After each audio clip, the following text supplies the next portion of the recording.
Hello guys, welcome to my YouTube channel. I am Prince और आज की इस वीडियो में हम देखने जा रहे हैं नियोप्लेशिया पार्ट 2। इसमें हम डिस्कस करेंगे कैरेक्टरिस्टिक्स ऑफ ट्यूमर के बारे में। मींस इस वीडियो में हम इन 5 पॉइंट्स के बेसिस पे डिफ्रेंशिएट करेंगे बिनाइन ट्यूमर को मैलिग्नेंट ट्यूमर से। तो पहला पॉइंट क्या होगा, रेट ऑफ ग्रोथ के बेसिस पे डिफ्रेंशिएट करेंगे। दूसरा क्लिनिकल फीचर्स के बेसिस पे। तीसरा ग्रॉस फीचर्स पे। चौथा जो कि बहुत इंपॉर्टेंट है वो है माइक्रोस्कोपिक फीचर्स के बेसिस पे। और पांचवा स्प्रेड ऑफ ट्यूमर, जिसमें हम देखेंगे लोकल इन्वेजन और मेटास्टेसिस, जो कि बहुत इंपॉर्टेंट है। इसको हम डिटेल में देखेंगे इस वीडियो में। So without wasting our time, let's start the video.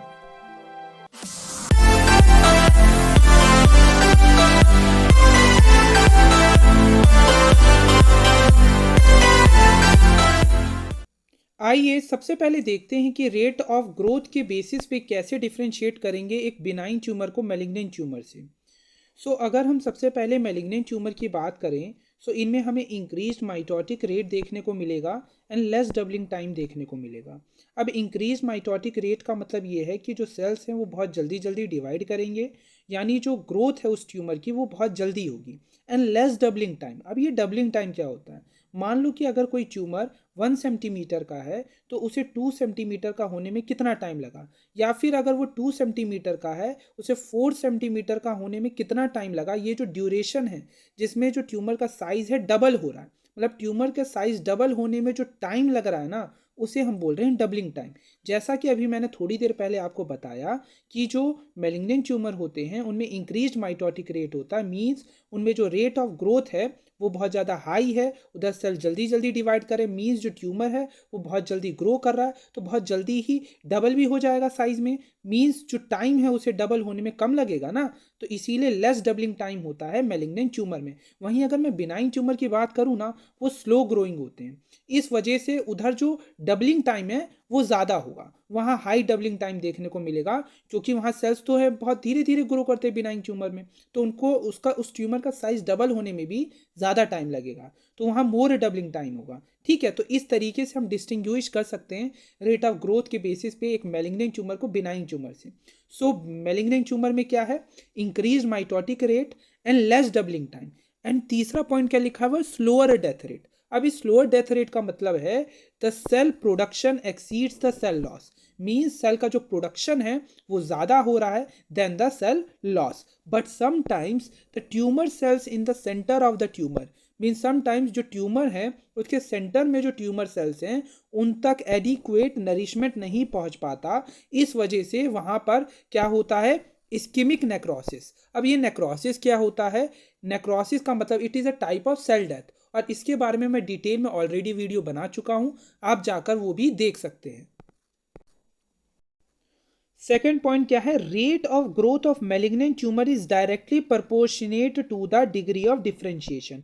अब ये डिफरेंशिएशन क्या होता है इसके बारे में डिटेल में मैं अभी आपको थोड़ी देर बाद आगे बताऊंगा। अभी बस इतना याद रखो, जो rate of growth of malignant tumour है वो डायरेक्टली प्रपोर्शनेट है to the degree of differentiation. अब इसका मतलब क्या है, इसका मतलब है the poorly differentiated tumour shows aggressive growth as compare to well differentiated tumours, means जो पुअरली डिफरेंशिएटेड ट्यूमर्स होते हैं वो एग्रेसिव ग्रोथ शो करते हैं as compare to well differentiated tumours.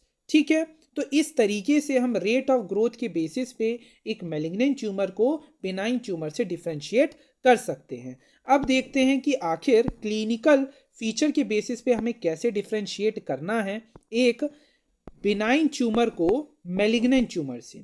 Benign tumour मैंने ऑलरेडी आपको बताया कि जो बिनाइन ट्यूमर होते हैं वो स्लो ग्रोइंग होते हैं and may remain asymptomatic, means ये जनरली पेनलेस होते हैं, मींस इसमें कोई सिम्टम्स आपको देखने को नहीं मिलेगा, they are basically painless lump होते हैं। ठीक है, तो जो बिनाइन ट्यूमर है जनरली पेनलेस होते हैं, जनरली ये एसिम्टोमेटिक रहते हैं। वहीं अगर मैं मेलिग्नेंट ट्यूमर की बात करूं तो मैंने बताया कि जो मेलिग्नेंट ट्यूमर होते हैं वो बहुत जल्दी ग्रो करते हैं, ग्रो रैपिडली, एंड यहाँ पर आपको सिम्टम्स देखने को मिलेंगे। मेलिग्नेंट ट्यूमर सिम्टोमेटिक होते हैं, किस तरीके के सिम्टम्स आपको देखने को मिल सकते हैं, तो वेट लॉस देखने को मिल सकता है, एनोरेक्सिया देखने को मिल सकता है, अनीमिया देखने को मिल सकता है। तो ये बात याद रखना, जो मैलिग्नेंट ट्यूमर होते हैं उनमें सिम्टम्स आपको देखने को मिलेंगे। वेट लॉस देखने को मिल सकता है, एनोरेक्सिया देखने को मिल सकता है, अनीमिया देखने को मिल सकता है ना। तो ये सारी चीज़ें आपको देखने को मिल सकती है in case of malignant tumour.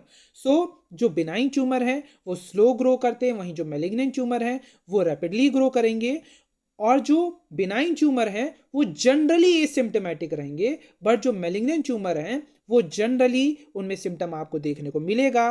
Weight loss देखने को मिल सकता है, एनोरेक्सिया देखने को मिल सकता है, अनीमिया देखने को मिल सकता है।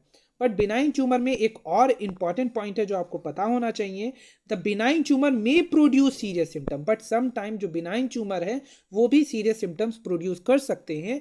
For example in case of meningioma. अब यहाँ पर ओमा आ रहा है, ओमा मतलब क्या होगा, बिनाइन ट्यूमर, और मेनिंजियोमा मीन्स मेनिंजेस में अगर बिनाइन ट्यूमर हुआ है। तो अगर मेनिंजेस में बिनाइन ट्यूमर होगा तो जरा सोचो वो क्या करेगा, वो कॉम्प्रेस करेगा ना ब्रेन को, इस वजह से सीरियस सिम्टम्स भी देखने को मिल सकते हैं बिनाइन ट्यूमर में भी। तो इस तरीके से हम डिफ्रेंशिएट कर सकते हैं बिनाइन ट्यूमर को मैलिग्नेंट ट्यूमर से। इसके अलावा मैलिग्नेंट ट्यूमर में आपको एक और चीज़ बहुत इंपॉर्टेंट है जो आपको याद रखनी है, में स्प्रेड टू डिस्टेंट साइट। और ये जो एबिलिटी है मैलिग्नेंट ट्यूमर की स्प्रेड करने की distant sites in the body, इस एबिलिटी को हम बोलते हैं मेटास्टेसिस। और ये जो मेटास्टेसिस है ना, ये most surest sign of malignancy होता है। मतलब मैलिग्नेंट ट्यूमर में ये मेटास्टेसिस देखने को आपको मिलेगा ही मिलेगा। तो सबसे श्योरेस्ट जो साइन होता है मैलिग्नेंट ट्यूमर का वो होता है मेटास्टेसिस। तो ये आपको याद रखना। अब ये मेटास्टेसिस होता क्या है इसके बारे में डिटेल में हम आगे एकदम अच्छे से डिस्कस करेंगे। अभी बस इतना याद रखो कि जो मैलिग्नेंट ट्यूमर्स होते हैं उनके पास एबिलिटी होती है स्प्रेड करने की डिस्टेंट साइट्स। किसके थ्रू स्प्रेड करेगा, ब्लड के थ्रू स्प्रेड कर सकता है, लिम्फेटिक्स के थ्रू स्प्रेड कर सकता है, बॉडी कैविटीज़ के थ्रू स्प्रेड कर सकता है ना। तो डिस्टेंट साइट में स्प्रेड करने की जो एबिलिटी है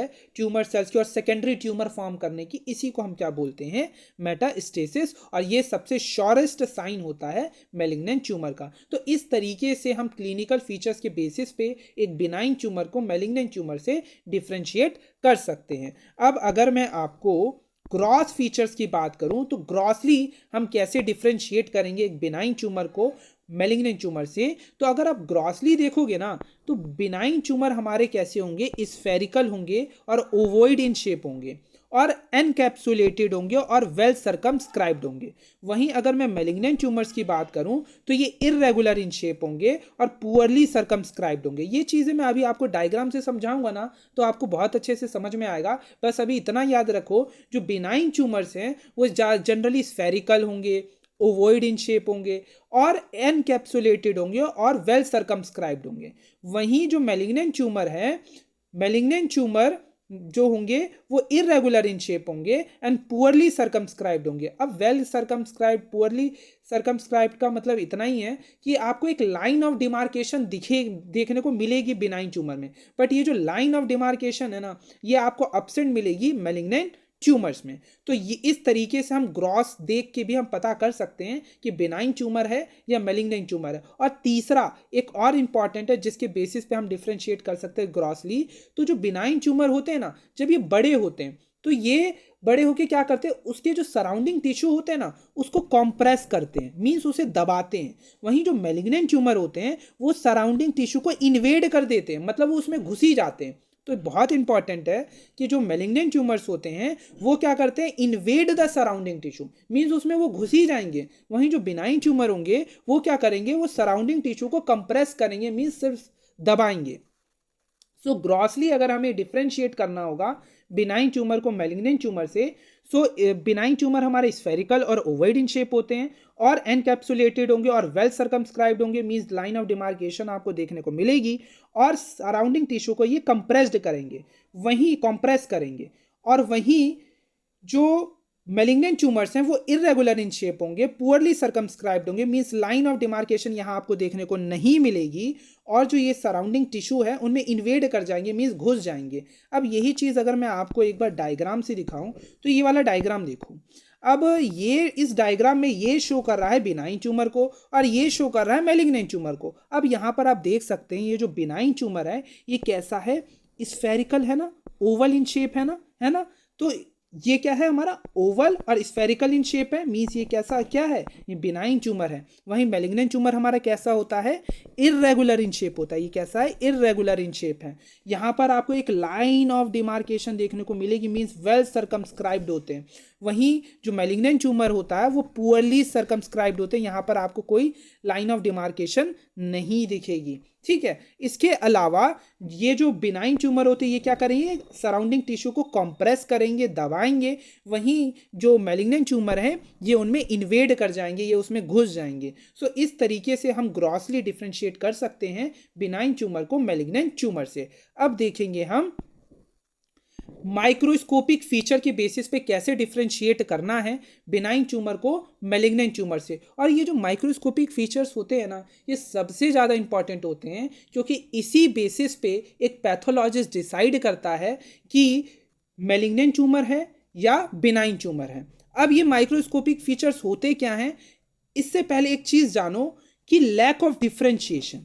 लैक ऑफ डिफ्रेंशिएशन का मतलब है presence of anaplasia. Lack of differentiation बोलूं या प्रेजेंस ऑफ एनाप्लेशिया बोलूं, बात एक ही है। और this is the presence of anaplasia and lack of differentiation is the hallmark feature of malignancy. ये बात आपको याद रखनी है। और इस एनाप्लेशिया के भी फर्दर फीचर्स होते हैं। इस एनाप्लेशिया के मैं टोटल आपको 10 फीचर्स बताऊंगा जो आपको इस एनाप्लेशिया के बारे में पता होना चाहिए। अगर ये एनाप्लेशिया प्रेजेंट है तो ये इंडिकेट करता है कि वो क्या है, हमारा मैलिग्नेंट ट्यूमर है। तो बेसिकली सबसे पहले तो देखते हैं एनाप्लेशिया को समझने से पहले कि ये डिफरेंशिएशन का मतलब क्या होता है, क्योंकि अगर हम इस डिफरेंशिएशन को समझ लेंगे ना तो एनाप्लेशिया भी हमारे लिए आसान हो जाएगा। तो lack of differentiation is also known as anaplasia. So presence of anaplasia and lack of differentiation is the indication that it is the hallmark feature of malignancy. तो सबसे पहले देखते हैं कि डिफरेंशिएशन का मतलब क्या होता है। सो इस डिफरेंशिएशन को समझने के लिए मैं आपको एक डायग्राम दिखाता हूं। उस डायग्राम से समझने की कोशिश करेंगे कि डिफरेंशिएशन का मतलब होता क्या है। सो ये वाला डायग्राम देखो, ये है हमारा एक नॉर्मल सेल, ये भी हमारा नॉर्मल सेल है, और ये हमारे ट्यूमर सेल्स। अब ये ट्यूमर सेल्स, ये जो हमारे ट्यूमर सेल्स हैं, इन नॉर्मल सेल से अगर बहुत ज़्यादा रिसेंबल कर रहे हैं, मींस ये वेल डिफरेंशिएटेड है। अगर ये ट्यूमर सेल्स हमारे इन नॉर्मल सेल से मॉडरेटली रिसेंबल कर रहे हैं, मींस ये मॉडरेटली डिफरेंशिएटेड है। अगर ये ट्यूमर सेल्स इस नॉर्मल सेल से मिनिमल रिसेंबल कर रहे हैं, मींस ये पुअरली डिफरेंशिएटेड है। और अगर ये tumour cells in normal cell से रिसेंबल कर ही नहीं रही हैं, एकदम अलग हैं, ये ट्यूमर सेल्स अगर एकदम अलग है इन नॉर्मल सेल से, सो मीन्स ये अनडिफरेंशिएटेड है। And this poorly differentiated and undifferentiated means there is lack of differentiation and there is presence of anaplasia which is the hallmark feature of malignancy. और ये indicate कर रहा है कि वो एक मैलिग्नेंट ट्यूमर है। तो ये होता है डिफरेंशिएशन का मतलब। डिफरेंशिएशन का मतलब होता है कि जो ट्यूमर सेल्स है वो आखिर क्रॉसपॉन्डिंग नॉर्मल सेल से मॉर्फोलॉजिकली और फंक्शनली कितना रिसेंबल कर रहे हैं। अब यही चीज अगर मैं आपको थ्योरेटिकली बताऊं तो ये देखिए। सो डिफरेंशिएशन क्या है? सो differentiation is defined as the extent of morphological and functional resemblance of tumor cells to the corresponding normal cells. So differentiation का मतलब होता है कि कितना morphologically and functionally tumor cells resemble कर रहे हैं corresponding normal cells से. If the resemblance of tumor cell to normal cell is more, means well differentiated है. If resemblance of tumor cell to normal cell is moderate, means ये moderately differentiated है. If resemblance of tumour cells to normal cell is minimal, means ये poorly differentiated है. And if no resemblance of tumour to normal cell, means ये undifferentiated है. और यही lack of differentiation and यही lack of differentiation and presence of anaplasia is the hallmark feature of malignancy. तो मैंने आपको डिफरेंशिएशन बता दिया एनाप्लेशिया के बारे में. अब हम डिटेल में देखते हैं. तो अगर मैं एनाप्लेशिया की बात करूं which is the hallmark feature of malignancy, so anaplasia is a lack of differentiation, characteristic feature of malignant tumour, मैंने बताया जो एनाप्लेशिया होता है वो एक करेक्टरिस्टिक फीचर होता है मैलिग्नेंट ट्यूमर का। Anaplasia is considered as a hallmark of malignant transformation and it is irreversible, और ये इरिवर्सिबल होता है। अब फीचर्स क्या क्या होते हैं एनाप्लेशिया के, तो एनाप्लेशिया में आपको टोटल 10 फीचर देखने को मिलेंगे। पहला loss of polarity, प्लियोमॉर्फिज्म, NC ratio आपको इसमें हाई देखने को मिलेगा, अनआइसोन्यूक्लियोसिस देखने को मिलेगा, हाइपरक्रोमेटिज्म देखने को मिलेगा, mitotic figures abnormal mitotic figures देखने को मिलेंगे, ट्यूमर जाइंट सेल्स देखने को मिलेगा, साइटोप्लाज्म में म्यूसिन इंक्रीज्ड हो जाएगा, और डीएनए एन्यूप्लॉइडी आपको देखने को मिलेगी। अब ये होता क्या है ये मैं आपको एक बार डायग्राम से समझाता हूँ। तो ये वाला डायग्राम देखिए, इस वाले डायग्राम से हम ये 10 के 10 फीचर समझेंगे एनाप्लेशिया के, और इन्हीं 10 फीचर को एक पैथोलॉजिस्ट जब माइक्रोस्कोपिकली देखता है तो वो बताता है कि ये बिनाइन है या मैलिग्नेंट। सो ये वाले डायग्राम में ये शो कर रहा है एक बिनाइन ट्यूमर के सेल्स को, और ये शो कर रहा है हमारा मैलिग्नेंट को। ठीक है, तो अब क्या क्या कैरेक्टरिस्टिक्स होंगी, कैसे हम इन 10 फीचर्स के बेसिस पे माइक्रोस्कोपिकली डिफ्रेंशिएट करेंगे एक बिनाइन ट्यूमर को मैलिग्नेंट ट्यूमर से। सो ये हुआ हमारा बिनाइन ट्यूमर और ये हुआ हमारा मैलिग्नेंट ट्यूमर। सो सबसे पहला जो फीचर है वो है बेसल पोलैरिटी। तो देखो बिनाइन ट्यूमर में यहाँ पर देखो ये हमारा एक सेल है ना, सेल का ये साइटोप्लाज्म हुआ, यहाँ पर ये क्या है, न्यूक्लियस है। ठीक है, तो अब यहाँ पर देखो ये जो न्यूक्लियस है ये टूवर्ड्स द बेसमेंट मेम्ब्रेन है। मींस जो न्यूक्लियस है वो कहाँ पर है, वो कहाँ पर लाई कर रहा है, टूवर्ड्स द बेस लाइन पर है ना, टूवर्ड्स द बेसमेंट मेम्ब्रेन है ना, तो इसी को हम बोलते हैं बेसल पोलैरिटी। तो नॉर्मली ये बेसल पोलैरिटी प्रेजेंट होता है बिनाइन ट्यूमर में।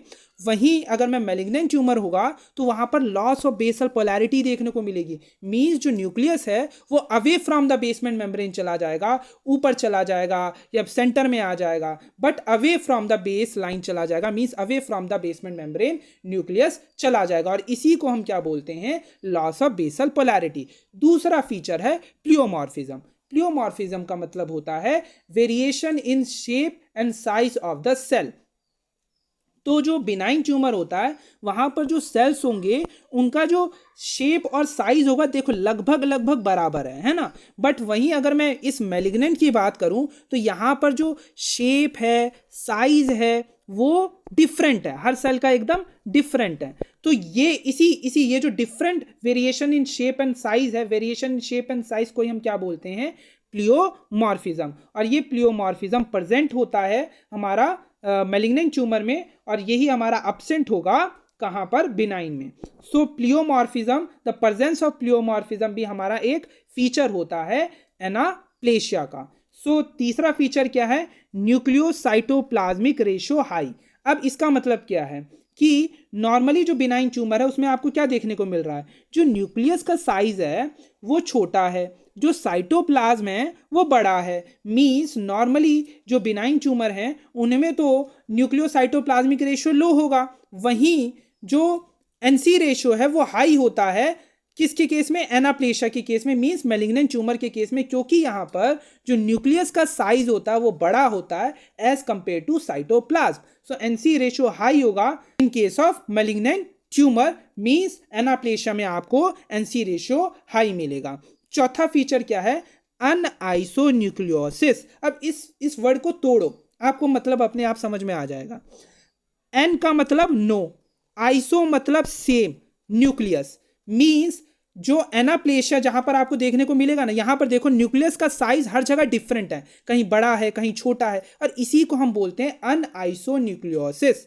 और यही अनआइसोन्यूक्लियोसिस हमारा प्रेजेंट, ये हमारा फीचर होता है एनाप्लेशिया का, और ये आपको मैलिग्नेंट ट्यूमर के केस में देखने को मिलेगा। वहीं बिनाइन ट्यूमर की बात करें तो वहां पर नो अनआइसोन्यूक्लियोसिस, मींस यहां पर आप देख सकते हैं कि जो न्यूक्लियस का साइज है वो लगभग सेम है, और वहीं मैलिग्नेंट ट्यूमर में कहीं बड़ा है कहीं छोटा है ना। तो अनआइसोन्यूक्लियोसिस देखने को मिलता है एनाप्लेशिया के केस में, मींस मैलिग्नेंट ट्यूमर्स में। इसके बाद न्यूक्लियर, पांचवा फीचर क्या है, न्यूक्लियर हाइपरक्रोमेटिज्म। न्यूक्लियर हाइपरक्रोमेटिज्म का मतलब है कि जो न्यूक्लियस हैं वो बहुत ज्यादा डेंस, क्रोमेटिज्म, क्रोमा मतलब होता है कलर, तो जो न्यूक्लियस है यहां पर बहुत डेंस कलर हो जाते हैं, डार्क कलर आपको देखने को मिलेंगे in case of anaplasia, means in case of malignant tumour. वहीं नॉर्मल न्यूक्लियर क्रोमेटिन आपको देखने को मिलता है बिनाइन ट्यूमर के केस में। नेक्स्ट फीचर क्या है, न्यूक्लियोलाई प्रोमिनेंट। न्यूक्लियस के अंदर ये जो आपको डॉट डॉट डॉट डॉट देखने को मिल रहा है ना, इसको हम बोलते हैं न्यूक्लियोलस। और ये जो न्यूक्लियोलस होते हैं ना, न्यूक्लियस के अंदर जो प्रेजेंट है ये न्यूक्लियोलाई, ये मोर प्रोमिनेंट होते हैं in case of anaplasia, means in case of malignant tumour. वहीं ये न्यूक्लियोलाई नॉर्मल होते हैं in case of benign tumour. सातवां फीचर जो कि बहुत इंपॉर्टेंट है वो क्या है हमारा, एबनॉर्मल माइटोटिक फिगर। यहां आप देख सकते हैं न्यूक्लियस के अंदर आपको ये कुछ स्पिंडल्स देखने को मिल रहे हैं यहां पर, यही क्या है, एबनॉर्मल माइटोटिक फिगर। ये आपको एनाप्लेशिया के केस में देखने को मिलेगा, मींस इन केस ऑफ आपको मैलिग्नेंट ट्यूमर ये देखने को मिलेगा। वहीं जो नॉर्मल माइटोटिक फिगर्स आपको देखने को मिलते हैं बिनाइन ट्यूमर के केस में। आठवां करेक्टर क्या है, tumour giant cells. Tumour giants, यहां आपको देखने को मिल रहा है कि इस सेल्स के अंदर मल्टीपल न्यूक्लियस प्रेजेंट है, मल्टीपल न्यूक्लियस। सो ये भी इंडिकेट कर रहा है प्रेजेंस ऑफ एनाप्लेशिया, क्योंकि एनाप्लेशिया का ये भी एक फीचर होता है, यहां पर आपको जाइंट सेल्स देखने को मिलेंगे, मींस एक ही सेल्स में आपको क्या देखने को मिल रहा है, मल्टीपल न्यूक्लियस देखने को मिल रहे हैं, मींस ये क्या है, ट्यूमर जाइंट सेल्स। और अगर ये ट्यूमर जाइंट सेल्स देखने को मिल रहे हैं, मींस यहां पर एनाप्लेशिया है, और एनाप्लेशिया है तो मींस ये एक मैलिग्नेंट ट्यूमर है। और नौवा करेक्टर है जो साइटोप्लाज्म है, वहां पर म्यूसिन इंक्रीज हो जाएगा और डीएनए एन्यूप्लॉइडी भी देखने को मिलती है एनाप्लेशिया के केस में। तो ये टोटल 10 फीचर्स हैं जो कि एनाप्लेशिया के प्रेजेंस को इंडिकेट करते हैं। और अगर ये 10 फीचर आपको देखने को मिलते हैं, so means there is presence of anaplasia, means there is lack of differentiation, और इसका मतलब है कि ये एक मैलिग्नेंट ट्यूमर है। तो इस तरीके से एक पैथोलॉजिस्ट माइक्रोस्कोपिकली डिफरेंशिएट करता है बिनाइन ट्यूमर को मैलिग्नेंट ट्यूमर से, और ये बहुत ज़्यादा इंपॉर्टेंट फीचर होता है मैलिग्नेंट ट्यूमर का डिफरेंशिएट करने के लिए बिनाइन ट्यूमर से। तो अब मैं आपको और भी डायग्राम्स दिखाता हूं। तो एक ये वाला डायग्राम देखो, इस वाले डायग्राम में ये भी है हमारा एक ट्यूमर है यूट्रस में ही, ये भी हमारा ट्यूमर है यूट्रस में ही। अब ये मान लो ये है हमारा एक पेशेंट ए का यूट्रस का ट्यूमर, ये है हमारा पेशेंट बी के यूट्रस का ट्यूमर। इसके ट्यूमर को, पेशेंट ए के भी ट्यूमर को सर्जन ने सर्जरी के थ्रू कट करके निकाला, और पेशेंट बी के भी ट्यूमर को सर्जन ने सर्जरी करके कट करके निकाल लिया। अब ये दोनों ट्यूमर गए पैथोलॉजिस्ट के पास। पैथोलॉजिस्ट ने क्या किया, उस स्पेसिमेन में से थोड़ा सा पार्ट कट किया और उसका स्लाइड बनाया। तो स्लाइड बनाकर ए पेशेंट के स्लाइड में ये दिख रहा है, बी पेशेंट के स्लाइड में ये दिख रहा है, ठीक है। तो अब यहां पर ध्यान से देखो, ये बी पेशेंट के स्लाइड को ध्यान से गौर करना, यहां पर देख रहे एक ही सेल के अंदर मल्टीपल न्यूक्लियस देखने को मिल रहे हैं, मींस ये क्या है, ट्यूमर जाइंट सेल्स। यहां पर जो न्यूक्लियस है वो बहुत ज्यादा डेंस है, डार्क है, मींस हाइपरक्रोमेटिज्म भी यहां पर देखने को मिल रहा है। यहां पर जो सेल के साइज हैं वो एकदम डिफरेंट देखने को मिल रहे हैं, मींस प्लियोमॉर्फिज्म भी देखने को मिल रहा है। यहां पर आपको न्यूक्लियस में ये देखो, ये स्पिंडल का भी फॉर्मेशन देखने को मिल रहा है, मींस यहां पर आपको एबनॉर्मल माइटोटिक फिगर्स भी देखने को मिल रहे हैं। तो ये सारे फीचर क्या इंडिकेट कर रहे हैं कि ये जो पेशेंट बी का जो ये ट्यूमर था, ये कैसा था, मैलिग्नेंट ट्यूमर था। वहीं जो पेशेंट ए का है वहां पर ये सब आपको कुछ नहीं देखने को मिल रहा है, मींस ये एक बिनाइन ट्यूमर है। सो पेशेंट ए में क्या था, लियोमायोमा ऑफ यूट्रस। वहीं पेशेंट बी के पास में कौन सा ट्यूमर हुआ था, लियोमायोसार्कोमा ऑफ यूट्रस, ठीक है। तो इस तरीके से एक पैथोलॉजिस्ट डिसाइड करता है कि ये बिनाइन ट्यूमर है या मैलिग्नेंट ट्यूमर है माइक्रोस्कोपिकली, ठीक है।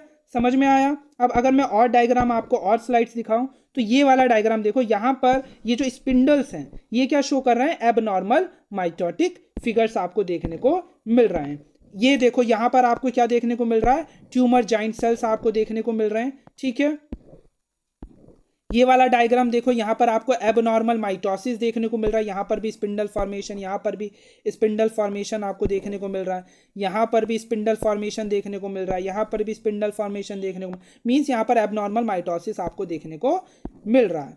यहां पर देखो ये वाला डायग्राम देखो, यहाँ पर आपको प्लियोमॉर्फिज्म भी देखने को मिल रहा है, यहाँ पर आपको स्पिंडल फॉर्मेशन भी देखने को मिल रहा है यानी एबनॉर्मल माइटोसिस, और यहाँ पर आपको एनसी रेशो भी इंक्रीज देखने को मिल रहा है। न्यूक्लियस का साइज हर जगह डिफरेंट डिफरेंट है, मीन्स अनआइसोन्यूक्लियोसिस भी देखने को मिल रहा है।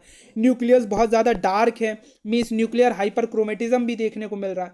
तो और यहाँ पर आपको न्यूक्लियाई भी बहुत प्रोमिनेंट देखने को मिल रहे हैं। तो अगर ये सारे फीचर आपको देखने को मिल रहे हैं ना, means there is presence of anaplasia, और ये एनाप्लेशिया इंडिकेट कर रहे हैं कि ये एक मैलिग्नेंट ट्यूमर है। तो इस तरीके से हम एक माइक्रोस्कोपिकली डिफ्रेंशिएट करते हैं बिनाइन ट्यूमर को मैलिग्नेंट ट्यूमर से। तो ये तो मैंने आपको डायग्राम से भी समझा दिया। अब देखते हैं थियोरेटिकली जो भी मैंने आपको बताया, एक बार उसे सिर्फ रीड आउट करेंगे, ठीक है, फटाफट से रिवाइज भी हो जाएगा एक और बार हमारा।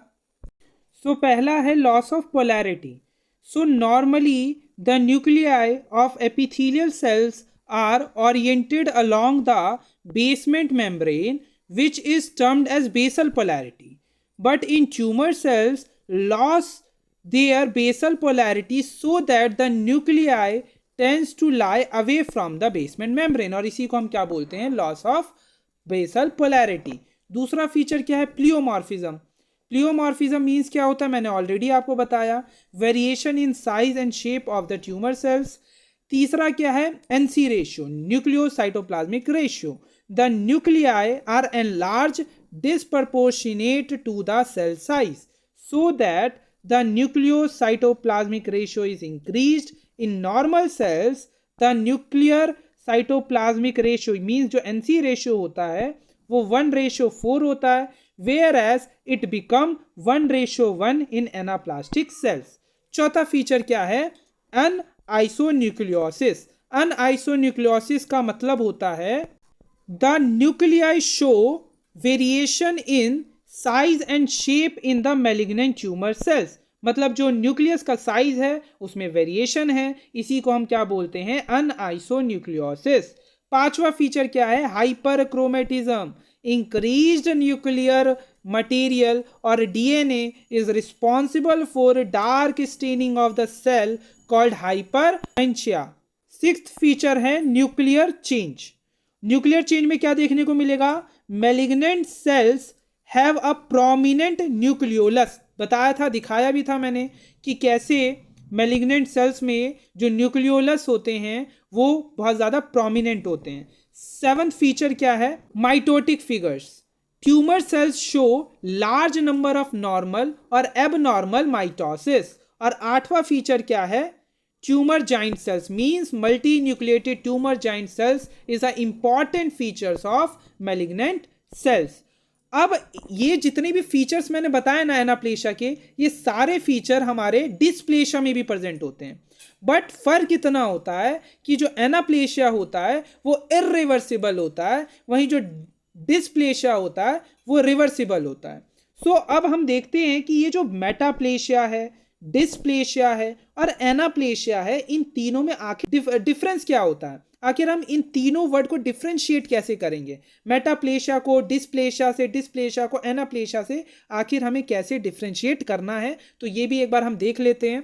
सो मेटाप्लेशिया क्या होता है, सो मेटाप्लेशिया में क्या है, डिफरेंशिएशन इज नॉट लॉस्ट। यहां पर डिफरेंशिएटेड सेल्स होते हैं, एक बात याद रखना, मेटाप्लेशिया में differentiation is not lost, rather it changes from one type of cell to the other type of cells, और ये रिवर्सिबल होता है। वहीं अगर मैं डिस्प्लेशिया की बात करूं तो जितने भी फीचर्स मैंने एनाप्लेशिया के बताए ना, वो सारे फीचर प्रेजेंट होते हैं डिस्प्लेशिया में, बस फर्क ये होता है कि जो डिस्प्लेशिया होता है वो रिवर्सिबल होता है, वहीं जो एनाप्लेशिया होता है वो इरिवर्सिबल होता है। So dysplasia there is disordered differentiation and maturation and it is reversible, whereas anaplasia में क्या है, lack of differentiation and it is irreversible. तो ये बात याद रखना, जितने भी फीचर्स मैंने बताए एनाप्लेशिया के, ये सारे फीचर हमारे डिस्प्लेशिया में भी प्रेजेंट होते हैं, बट जो डिस्प्लेशिया होता है वो रिवर्सिबल इन नेचर होता है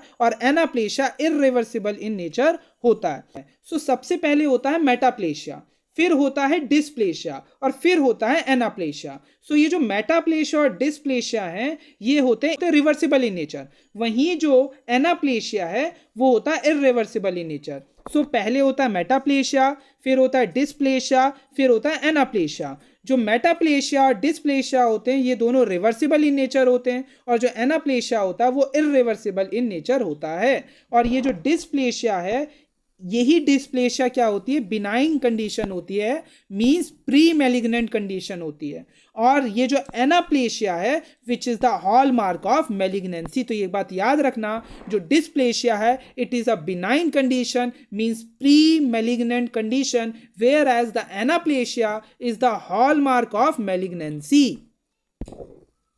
सो अब कुछ एमसीक्यू देखते हैं इसके बेसिस पे। सो पहला क्वेश्चन क्या है, lack of differentiation is called, lack of differentiation is called option A anaplasia, option B dysplasia, option C metaplasia या option D hyperplasia. So lack of differentiation is called anaplasia which is the hallmark feature of malignancy. और इसके क्या 10 feature होते हैं वो भी मैंने बताए, और ये हमारा कैसा होगा, इरिवर्सिबल इन नेचर होगा। वहीं डिस्प्लेशिया में भी यही 10 के 10 फीचर देखने को मिलेंगे, बस फर्क इतना है जो डिस्प्लेशिया होता है वो रिवर्सिबल इन नेचर होता है। तो दूसरा क्वेश्चन क्या है, reversible loss of polarity with abnormality in size and shape of the cell is known as. अब यहां पर बहुत इंपॉर्टेंट वर्ड क्या है, रिवर्सिबल। क्या है, रिवर्सिबल। अब ऑप्शन ए क्या है, metaplasia, option B dysplasia, option C hyperplasia या ऑप्शन डी एनाप्लेशिया। तो यहां पर इंपॉर्टेंट क्या है, रिवर्सिबल लॉस ऑफ, रिवर्सिबल यानी reversible loss of polarity and abnormality in size and shape of cell is known as dysplasia. मैंने बताया कि एनाप्लेशिया के जितने भी फीचर हैं वही होते हैं डिस्प्लेशिया में भी, बस फर्क कितना होता है, डिस्प्लेशिया रिवर्सिबल होता है और एनाप्लेशिया इरिवर्सिबल होता है। अब सोचो अगर इसी क्वेश्चन में इस रिवर्सिबल की जगह अगर इरिवर्सिबल होता ना तो वहीं पर आंसर क्या हो जाता, एनाप्लेशिया हो जाता, बट यहां पर रिवर्सिबल लॉस लिखा है तो इसीलिए option B dysplasia is the correct answer. So इस तरीके से हमने ये 2 एमसीक्यू भी सॉल्व किए। ये वाला डायग्राम भी एक और देखो, यहां पर आप देख सकते हैं ये डायग्राम क्या शो कर रहा है, ये डायग्राम शो करता है ट्यूमर जाइंट सेल्स को, जहां पर आपको मल्टीपल न्यूक्लियस देखने को मिल रहे हैं। ठीक है, सो आइए अब देखते हैं कि आखिर स्प्रेड ऑफ ट्यूमर्स के बेसिस पे हम कैसे डिफरेंशिएट करते हैं बिनाइन ट्यूमर को मैलिग्नेंट ट्यूमर से। सो जो स्प्रेड ऑफ ट्यूमर में क्या है, एक है लोकल इन्वेजन और दूसरा क्या है, मेटास्टेसिस। अब ये लोकल इन्वेजन और मेटास्टेसिस ये दोनों के दोनों ही प्रेजेंट होते हैं मैलिग्नेंट ट्यूमर में, और बिनाइन ट्यूमर में ये एब्सेंट होते हैं। सो इस तरीके से हम डिफरेंशिएट कर सकते हैं। अगर हमें लोकल इन्वेजन या मेटास्टेसिस देखने को मिल रहा है मींस वो क्या है, मैलिग्नेंट ट्यूमर है। अगर नहीं देखने को मिल रहा है तो वो हो सकता है वो हमारा क्या है, बिनाइन ट्यूमर। सो इस तरीके से हम डिफरेंशिएट कर सकते हैं इस बेसिस पे भी। सो अब सबसे पहले देखते हैं ये होता क्या है। सो सबसे पहले देखेंगे लोकल इन्वेजन या फिर जिसे मैं डायरेक्ट स्प्रेड भी कहता हूं। तो ये होता क्या है, तो मान लो कि स्टमक में ट्यूमर हुआ। अब वो जो ट्यूमर स्टमक में आपको हुआ है वो ट्यूमर अगर अब स्टमक से कहाँ जाए, कहाँ से कहाँ इन्वेड करे, स्टमक के पास क्या है हमारा पेनक्रियाज है, पेनक्रियाज में आए, पेनक्रियाज से स्प्लीन में, स्प्लीन से लिवर में, लिवर से फिर इंटेस्टाइन में। सो अगर एक तरीके से क्वांटिन्यूटी में अगर स्प्रेड कर रहा है, एक कॉन्टिन्यूस वे में स्प्रेड कर रहा है तो इसको हम बोलते हैं लोकल इन्वेजन। वही मेटास्टेसिस क्या होता है कि अगर वो ट्यूमर सेल्स, कुछ ट्यूमर सेल्स ब्लड में चले जाएं या लिम्फेटिक्स में चले जाएं और उसके थ्रू अगर ब्रेन में जा रहा है, लंग्स में जा रहा है, बोन्स में जा रहा है, कार्टिलेजेस में जा रहा है, तो इस तरीके से ये जो डिसकंटिन्यूअस वे में जो स्प्रेड हो रहा है डिस्टेंट साइट्स पे बॉडी में, सो इसको हम बोलते हैं मेटास्टेसिस। तो समझ में आया लोकल इन्वेजन क्या है और मेटास्टेसिस क्या है। और ये लोकल इन्वेजन और मेटास्टेसिस दोनों के दोनों अगर दिख रहे हैं तो ये 100% कंफर्म है कि वो एक मैलिग्नेंट ट्यूमर है। तो ये बात याद रखना, invasiveness and metastasis are the two and the most important features to distinguish malignant from benign tumors. So अगर मैं benign tumor की बात करूं तो वहाँ वो कैसे होते हैं मैंने ऑलरेडी बताया, एनकैप्सुलेटेड होते हैं और वेल सर्कमस्क्राइब्ड होते हैं, and that expand and push aside the surrounding normal tissue. मैंने बताया वो क्या करते हैं, एक तरीके से कंप्रेस करते हैं सराउंडिंग टिश्यू को, और वहां पर ना इन्वेसिवनेस देखने को मिलेगा, ना इनफिल्ट्रेशन मींस ना ही उनमें इन्वेसिवनेस मींस ना ही उनमें लोकल इन्वेजन, और ना ही उनमें मेटास्टेसिस देखने को मिलता है। सो अब अगर मैं मेलिग्नेंट ट्यूमर की बात करूं, so they are distinguished from benign tumours by invasion and infiltration of surrounding tissue. So invasion या फिर इनफिल्ट्रेशन अगर देखने को मिल रहा है, सो ये क्या है, एक मेलिग्नेंट ट्यूमर है, और इस तरीके से हम एक मेलिग्नेंट ट्यूमर को बिनाइन ट्यूमर से डिफ्रेंशिएट कर सकते हैं। और ये इनफिल्ट्रेशन और इन्वेजन भी कहाँ पर होगा, किसके थ्रू होगा, via the route of least resistance, उस रूट में होगा जहां पर सबसे कम रेसिस्टेंस मिलेगा। And it is the second most reliable sign of malignancy. अगर इन्वेसिवनेस देखने को मिल रहा है या इनफिल्ट्रेशन देखने को मिल रहा है, तो ये सबसे second, it is the second most reliable sign होता है मेलिग्नेंट ट्यूमर का। तो एक बात याद रखना, और ये इन्वेजन का मतलब क्या होता है मैंने बताया, इन्वेजन का मतलब होता है डायरेक्ट स्प्रेड, मींस अगर ट्यूमर स्टमक में हुआ है तो अगर वो पेनक्रियाज में जा रहा है, पेनक्रियाज से स्प्लीन में जा रहा है, स्प्लीन लिवर में जा रहा है, लिवर से फिर इंटेस्टाइन में जा रहा है, तो एक तरीके से अगर कॉन्टिन्यूटी में स्प्रेड कर रहा है तो इसे हम क्या बोलते हैं, लोकल इन्वेजन। ठीक है, और ये हमारा सेकेंड मोस्ट रिलायबल साइन होता है मेलिग्नेंसी का। वहीं अगर मैं मेटास्टेसिस की बात करूं, सो मेटास्टेसिस को हम क्या बोलते हैं, डिस्टेंट स्प्रेड भी बोलते हैं। इसमें क्या होता है मैंने बताया, अगर वो ट्यूमर सेल्स हमारे ब्लड वेसल्स में चले जाएं या लिम्फेटिक्स में चले जाए और उसके थ्रू ब्रेन में जा रहे हैं, लंग्स में जा रहे हैं, बोन्स में जा रहा है ना, तो इस तरीके से, और बहुत मल्टीपल ट्यूमर फॉर्म कर रहे हैं, सेकेंडरी ट्यूमर फॉर्म कर रहे हैं, है ना, तो इसको हम क्या बोलते हैं, डिस्टेंट स्प्रेड, मींस एक तरीके से डिसकॉन्टिन्यूअस वे में अगर स्प्रेड हो रहे हैं तो इसे हम बोलते हैं मेटास्टेसिस। सो मेटास्टेसिस क्या है, metastasis is the spread of tumour by invasion in such a way that discontinuous secondary tumor mass or masses are formed at the site of the lodgement away from the primary site, means primary sites के से away उनका lodgement होता है और secondary tumours देखने को मिलते हैं। The spread of tumour to other parts because of penetration into the blood vessel, lymphatics and body cavities. और ये किस तरीके से स्प्रेड करते हैं डिस्टेंट साइट पे, सो ये डिस्टेंट साइट पे स्प्रेड करते हैं by the penetration to blood vessels, lymphatics या बॉडी कैविटी। ठीक है, and benign tumours do not show metastasis. तो एक बात याद रखना, बिनाइन ट्यूमर ना ही लोकल इन्वेजन शो करते हैं, ना ही मेटास्टेसिस शो करते हैं। वहीं जो मेलिग्नेंट ट्यूमर्स होते हैं वो दोनों शो करते हैं। Malignant tumours can show metastasis except, but कुछ मेलिग्नेंट ट्यूमर ऐसे होते हैं जो मेटास्टेसिस शो नहीं करते हैं। वो मेलिग्नेंट ट्यूमर हमारे कौन से हैं, वो पहला है ग्लायोमाज ऑफ सीएनएस और दूसरा है basal cell carcinoma of the skin. ये दो मेलिग्नेंट ट्यूमर ऐसे हैं जो मेटास्टेसिस शो नहीं करते हैं। तो अगर कोई एक्सेप्शन पूछे मेटास्टेसिस का, ऐसे मेलिग्नेंट ट्यूमर बताओ जो मेटास्टेसिस शो नहीं करते हैं, वो है glioma of CNS and basal cell carcinoma of skin. ये दो ऐसे मेलिग्नेंट ट्यूमर हैं जो मेटास्टेसिस शो नहीं करते। इसके अलावा जितने भी मेलिग्नेंट ट्यूमर होते हैं वो मेटास्टेसिस शो करते हैं। So, and it is the most, and this metastasis is the most reliable feature of malignant tumor।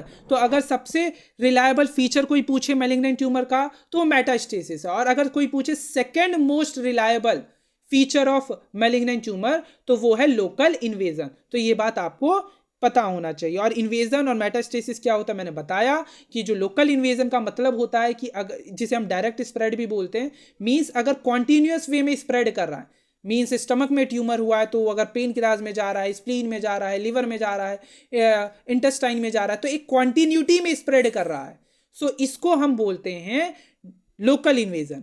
वहीं जो कि सेकंड मोस्ट रिलायबल फीचर है मैलिग्नेंट ट्यूमर का। वहीं मेटास्टेसिस क्या है, अगर ये ट्यूमर सेल्स ब्लड के थ्रू, लिम्फेटिक्स के थ्रू या बॉडी कैविटीज के थ्रू एक तरीके से डिस्टेंट साइट पे स्प्रेड कर रहा है, जैसे कि ब्रेन में जा रहा है, लंग्स में जा रहा है, बोन्स में जा रहा है ना, बहुत डिस्टेंटली स्प्रेड कर रहा है, सेकेंडरी ट्यूमर फॉर्म कर रहा है, तो इसको हम क्या बोलते हैं, मेटास्टेसिस बोलते हैं, विच is the most reliable feature of malignant tumour. और दो ऐसे मैलिग्नेंट ट्यूमर है जो मेटास्टेसिस शो नहीं करते। वो दो ट्यूमर कौन से हैं, glioma of CNS and basal cell carcinoma of skin. ठीक है, तो ये हमने देख लिया। अब देखते हैं रूट्स ऑफ मेटास्टेसिस की मेटास्टेसिस होता किस किस रूट से है। सो पहला रूट क्या है हमारा, लिम्फेटिक स्प्रेड, अगर लिम्फेटिक वेसल्स के थ्रू जा रहा है। अगर ब्लड वेसल्स के थ्रू जा रहा है तो हेमाटोजेनस स्प्रेड बोलेंगे। और अगर बॉडी कैविटीज के थ्रू जा रहा है, सीएसएफ के थ्रू जा रहा है या इम्प्लांटेशन है, तो ये हमारा किस में आएगा, ट्रांससिलोमिक स्प्रेड में। इसे हम क्या बोलेंगे, ट्रांससिलोमिक स्प्रेड। सो लिम्फेटिक स्प्रेड होता है, हेमाटोजेनस स्प्रेड होता है और ट्रांससिलोमिक स्प्रेड होता है। और ट्रांससिलोमिक स्प्रेड में क्या क्या आएगा, बॉडी कैविटीज के थ्रू हो रहा है, सीएसएफ के थ्रू है, इम्प्लांटेशन। अब इम्प्लांटेशन क्या होता है ये मैं डिटेल में जब अभी मैं आपको आगे ट्रांससिलोमिक स्प्रेड के बारे में बताऊंगा तो वहां बताऊंगा। बस अभी इतना समझो कि जो रूट्स ऑफ मेटास्टेसिस की अगर हम बात करें तो 3 तरीके से कोई भी ट्यूमर जो है वो हमारा स्प्रेड कर सकता है। लिम्फेटिक्स के जरिए स्प्रेड देखो कर रहा है, यहाँ ब्लड वेसल्स के जरिए कर सकता है जिसे हिमेटोजेनस स्प्रेड बोलेंगे। और तीसरा क्या, ट्रांससिलोमिक स्प्रेड मींस अगर बॉडी कैविटीज के थ्रू स्प्रेड कर रहा है, मींस जैसे कि स्टमक में अगर ट्यूमर हुआ है तो वो एब्डोमिनल कैविटी में जा रहा है, एब्डोमिनल कैविटी से पेरिटोनियल कैविटी में जा रहा है और फिर वहाँ पर जितने भी ऑर्गन्स हैं वहाँ स्प्रेड कर रहा है। तो इस तरीके से अगर बॉडी कैविटीज के थ्रू स्प्रेड कर रहा है तो उसे हम बोलेंगे ट्रांससिलोमिक स्प्रेड। सो ये 3 वेज है जिसके थ्रू मेटास्टेसिस देखने को मिलता है, तो इसे बोलते हैं हम रूट्स ऑफ मेटास्टेसिस।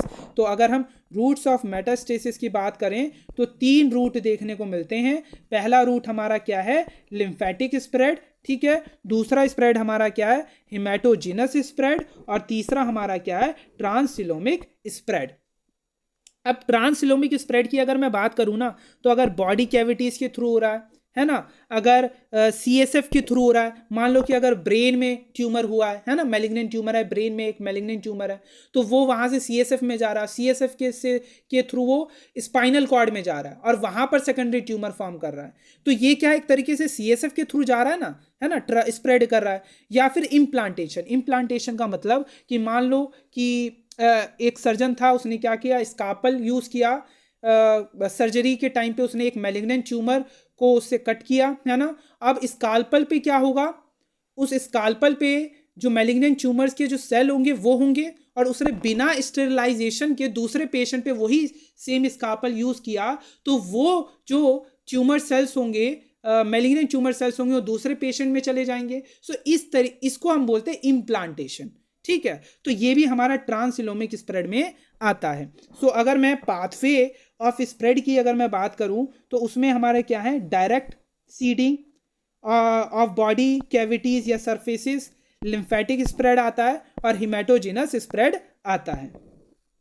तो मैंने बताया कि बॉडी कैविटीज के थ्रू आ रहा है तो वो ट्रांससिलोमिक है। लिम्फेटिक्स की अगर हम बात करें, लिम्फेटिक्स यूजुअली कार्सिनोमा, जितने भी कार्सिनोमा होते हैं वो मेटास्टेसिस शो करते हैं थ्रू लिम्फेटिक वेसल्स के जरिए वो स्प्रेड करेंगे, मेटास्टेसिस शो करेंगे।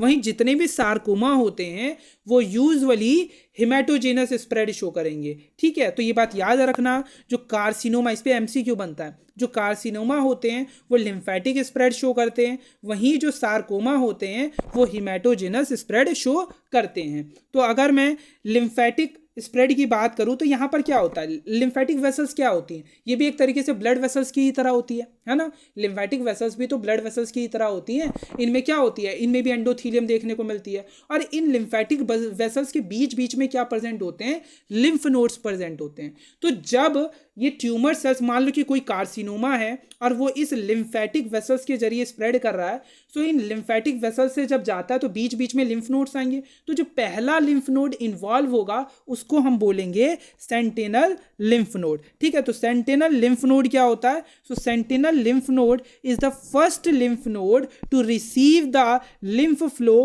From primary tumour. सो अगर हम यूजुअली बात करें लिम्फेटिक स्प्रेड की तो ये कार्सिनोमा के केस में देखने को मिलता है। वहीं हिमेटोजेनस स्प्रेड की अगर हम बात करें तो ये देखने को मिलता है सार्कोमा के केस में।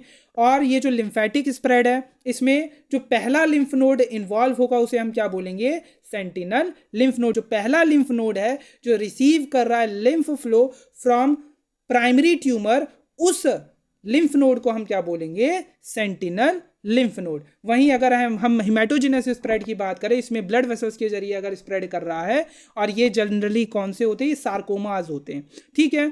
अब ये ब्लड वेसल्स में भी हमारे 2 होते हैं, वेन्स होगी और आर्टरीज होगी। तो वेन्स और आर्टरी में भी किसके थ्रू स्प्रेड करेगा, वेन्स के थ्रू करेगा। अब वेन्स के थ्रू क्यों करेगा? क्योंकि वेन्स की जो वॉल्स होती हैं वो थिनर होती हैं। वेन्स की जो वॉल्स होती है वो कैसी होती है? थिनर होती है। इस वजह से हिमेटोजेनस स्प्रेड में भी किसके थ्रू ये सार्कोमा स्प्रेड करेंगे, मेटास्टेसिस शो करेंगे? ब्लड वेसल में भी वेन्स के थ्रू शो करेंगे, क्योंकि thinner walls of veins causes the preferential venous invasion in comparison to arteries. Metastasis भी जो होगा वो किसके थ्रू होगा? वेन्स के थ्रू होगा एज कंपेयर टू आर्टरीज। क्यों? क्योंकि वेन्स की जो वॉल्स होती है वो थिनर होती है, मींस लेस रेसिस्टेंस होगा। इस वजह से जो ये ट्यूमर सेल्स हैं हिमेटोजेनस अगर स्प्रेड शो कर रहे हैं तो वेन्स के थ्रू करेंगे, आर्टरीज के थ्रू जनरली नहीं करते, वेन्स के थ्रू करते हैं, क्योंकि वेन्स की वॉल थिन होती है, लेस रेसिस्टेंस होता है, तो आसानी से क्रॉस कर सकते हैं, वेन्स के अंदर पेनिट्रेट करके ल्यूमन में आ सकते हैं। तो इस वजह से जो जनरली जो हिमेटोजेनस स्प्रेड है वो वेन्स के थ्रू होता है एज कंपेयर टू आर्टरीज, क्योंकि वेन्स की जो वॉल्स होती हैं वो थिनर होती हैं। और उसमें भी हिमेटोजेनस स्प्रेड में जनरली सबसे मोस्ट कॉमन अफेक्टेड ऑर्गन कौन से होंगे? लिवर होगा और लंग होगा। अब लिवर और लंग क्यों होगा, अब ये देखते हैं। सबसे पहले देखते हैं कि आखिर हिमेटोजेनस स्प्रेड में सबसे कॉमन ऑर्गन लंग्स क्यों होते हैं। जितने भी वेन्स होते हैं हमारी बॉडी में वो जाकर कहाँ ओपन होते हैं? वो superior vena cava and inferior vena cava में ओपन होते हैं। और सुपीरियर वेना केवा और इन्फीरियर वेना केवा हमारा कहाँ ओपन होता है? राइट ऑरिकल में होता है, और राइट ऑरिकल से वो राइट वेंट्रिकल में जाएगा, हार्ट में, और राइट वेंट्रिकल से वो कहाँ जाएगा? वो लंग्स में जाएंगे। इस वजह से लंग मोस्ट कॉमनली अफेक्टेड होते हैं। और दूसरा लिवर क्यों होते हैं? क्योंकि अगर मान लो अगर ट्यूमर, मैलिग्नेंट ट्यूमर अगर ईसोफेगस में हुआ है या स्टमक में हुआ है या इंटेस्टाइन में हुआ है, तो इनकी जितनी भी वेन्स होती है वो पहले हार्ट में जाने से पहले कहाँ जाती है? वो लिवर में जाती है ना? पोर्टल ब्लड जिसे बोलते हैं, पोर्टल ब्लड बोलते हैं जिसे हम। तो इस वजह से लिवर भी मोस्ट कॉमनली अफेक्टेड होते हैं। वेन्स का जो इन्वेजन है ये कॉमनली किस केस में देखने को मिलता है? Invasion of veins is particularly prominent in hepatocellular cancer और renal cell cancer। और ये जो अभी मैंने आपको पूरी कहानी, ये जो पूरा रूट मैंने अभी आपको ब्रीफ में बताया है, इसमें आपको याद रखना क्या है? जो कार्सिनोमा है, जितने भी कार्सिनोमा है वो मेटास्टेसिस शो करते हैं बाया लिम्फेटिक रूट, और जितने भी सार्कोमा हैं वो मेटास्टेसिस शो करते हैं बाया हिमेटोजेनस रूट। तो ये बात आपको पता होनी चाहिए, जितने भी कार्सिनोमा है वो मेटास्टेसिस शो कर रहे हैं लिम्फेटिक रूट के थ्रू, और जितने भी सार्कोमा है वो मेटास्टेसिस शो कर रहे हैं हिमेटोजेनस रूट के थ्रू। तो अब एक एक रूट को हम डिटेल में देखेंगे। पहला रूट है हमारा लिम्फेटिक स्प्रेड। तो अगर मैं लिम्फेटिक स्प्रेड की बात करूं कॉमनली कार्सिनोमा हमारे इस रूट से स्प्रेड करते हैं, मेटास्टेसिस शो करते हैं, और ये दो टाइप का होता है, लिम्फेटिक एम्बोलाई जिसे बोलते हैं, और एक होता है लिम्फेटिक परमिएशन। अब होता क्या है ये दोनों, इन दोनों को मैं आपको डायग्राम के थ्रू समझाता हूँ। तो ये वाला डायग्राम देखिए, ये वाला डायग्राम देखिए। इस वाले डायग्राम में ये क्या हमारा, यहाँ हमारे प्राइमरी ट्यूमर्स हैं, यहाँ पर हमारे क्या मौजूद है? प्राइमरी ट्यूमर्स मौजूद है। ये हमारे क्या है? लिम्फ मौजूद है, लिम्फेटिक वेसल है। तो या तो ये ट्यूमर सेल्स एकदम ल्यूमन से होके जाएंगे, है ना? ये भी तो एक ब्लड वेसल्स की तरह एक होलो पाइप होते हैं लिम्फेटिक वेसल्स भी। ये लिम्फेटिक्स के थ्रू या तो इसके ल्यूमन से होते हुए जाएंगे, इसको बोलेंगे हम लिम्फेटिक एम्बोलाई, या फिर ये जो लिम्फेटिक्स है उनकी वॉल से चिपक के जाएंगे, जैसे यहाँ पर जा रहे हैं। यहाँ पर क्या हो रहा है? यहाँ पर ये इसकी वॉल से चिपक के जा रहे हैं, इसको बोलते हैं लिम्फेटिक परमिएशन। लिम्फेटिक स्प्रेड में भी दो हैं, लिम्फेटिक एम्बोलाई और लिम्फेटिक परमिएशन। अगर वो लिम्फेटिक वेसल्स के ल्यूमन से होके जा रहे हैं तो उसे बोलेंगे हम लिम्फेटिक एम्बोलाई, और अगर वो लिम्फेटिक वेसल की वॉल से चिपक के जा रहे हैं उसे हम क्या बोलेंगे? Lymphatic permeation. अगर हम एक बार यही चीज थ्योरेटिकली भी देखें, लिम्फेटिक स्प्रेड कॉमनली कहाँ पर देखने को मिलता है? कार्सिनोमा के केस में देखने को मिलता है, और ये दो तरीके का होता है। लिम्फेटिक परमिएशन दो तरीके का हो सकता है। पहला है लिम्फेटिक परमिएशन, जैसा कि मैंने बताया, अगर वॉल से चिपक के जा रहे हैं, the walls of lymphatics are readily invaded by the cancer cell and may form a continuous growth in the lymphatic channels। तो इसको हम बोलेंगे लिम्फेटिक परमिएशन। वहीं अगर ल्यूमन से होके जा रहे हैं तो उसे हम क्या बोलेंगे? Lymphatic emboli. लिम्फेटिक एम्बोलाई क्या है? the malignant cells may detach to form tumor emboli, means lumen से होके जा रहे हैं, so as to be carried along the lymph. The tumor emboli are lodged in the subcapsular sinus where they start growing. Later whole lymph node replaced by the metastatic tumor. So ये देखो ये हमारा क्या है, ये वाला diagram देखो, ये हमारा क्या है, प्राइमरी ट्यूमर है, ये क्या है, हमारे लिम्फेटिक वेसल्स हैं, और इन लिम्फेटिक वेसल्स के बीच में हमारे ये क्या मौजूद है, लिम्फ नोड मौजूद है. तो ये जो लिम्फ फ्लो है, ये जो पहला जो इस लिम्फ फ्लो को रिसीव करेगा, इस पहले लिम्फ नोड को हम क्या बोलेंगे, सेंटिनल लिम्फ नोड. जो पहला लिम्फ नोड इन्वॉल्व होगा उसे हम क्या बोलेंगे, सेंटिनल लिम्फ नोड. तो समझ में आ गया ये सेंटिनल लिम्फ नोड क्या होता है. ठीक है, मैंने दो वे भी बता दिए, लिम्फेटिक परमिएशन होता है, लिम्फेटिक एम्बोलाई होता है, दोनों क्या होता है मैंने ये भी समझा दिया. अब आगे चलते हैं. अब अगर हम patterns of lymph node involvement की बात करें, so the pattern of lymph node involvement follows the natural routes of lymphatic drainage producing regional nodal metastasis. The first node in a regional lymphatics that receives the lymph flow from primary tumor is called sentinel lymph node. The sentinel lymph node is useful in breast cancer, vulvar cancer and melanoma. Sometimes the local lymph nodes can be bypassed. Sometimes the local lymph nodes may be bypassed because of venous lymphatic anastomosis, और इसे हम क्या बोलते हैं, skip metastasis. But some time जो local lymph nodes होते हैं वो बाईपास भी हो सकते हैं because of venous lymphatic anastomosis, और इसे हम क्या बोलते हैं, skip metastasis. Sometimes due to obstruction of lymphatics by tumor cells, the lymph flow is disturbed and tumor cell spread against the flow of the lymph causing retrograde metastasis. And sometime क्या होता है, जो obstruction है lymphatics के अंदर जो tumour cells की वजह से हुआ है, उस वजह से लिम्फ फ्लो डिस्टर्ब होता है, और इस वजह से जो ट्यूमर सेल्स हैं वो स्प्रेड करते हैं against the flow of lymph, और इसी को हम क्या बोलते हैं, इसी को हम बोलते हैं रेट्रोग्रेड मेटास्टेसिस. तो स्किप मेटास्टेसिस क्या होता है, ये बात समझ में आ गई. रेट्रोग्रेड मेटास्टेसिस क्या होता है, ये बात भी समझ में आ गई. In the lymph node tumour cell lodge in first is in sub capsular sinus. In lymph node में भी जो ट्यूमर सेल्स होते हैं वो कहाँ पर लॉज करते हैं, पहले सब कैप्सुलर साइनस में. ये भी बात आपको याद रखनी है. अब एक बहुत इंपॉर्टेंट है, Virchow's lymph node is the nodal metastasis to supraclavicular lymph node from cancer of abdominal organ, example cancer of stomach, colon and gall bladder. इसको हम क्या बोलते हैं, विर्चॉज लिम्फ नोड.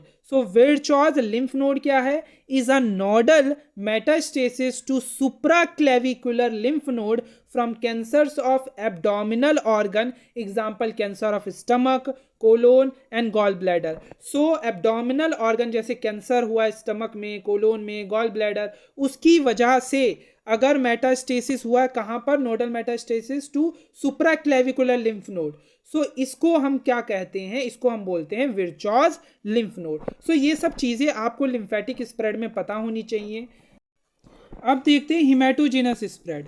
सो अगर मैं हिमेटोजिनस स्प्रेड की बात करूँ तो कॉमन रूट किसके लिए होता है, सार्कोमा के लिए. तो जितने भी कार्सिनोमा होते हैं वो लिम्फेटिक रूट के जरिए स्प्रेड करते हैं, और जितने भी सार्कोमा होते हैं वो हिमेटोजिनस रूट के थ्रू स्प्रेड करते हैं. तो कॉमनली ये किसका रूट होता है हिमेटोजिनस स्प्रेड, सार्कोमा का. और जो साइट कॉमनली होते हैं जहाँ पर ये जाकर लॉज करते हैं वो होते हैं लिवर हो गया, लंग्स हो गया, ब्रेन हो गया, बोन्स हो गई, किडनी हो गए एंड एड्रीनल्स हो गया, all of which provide good soil for the growth of good seeds, that is the seed soil theory.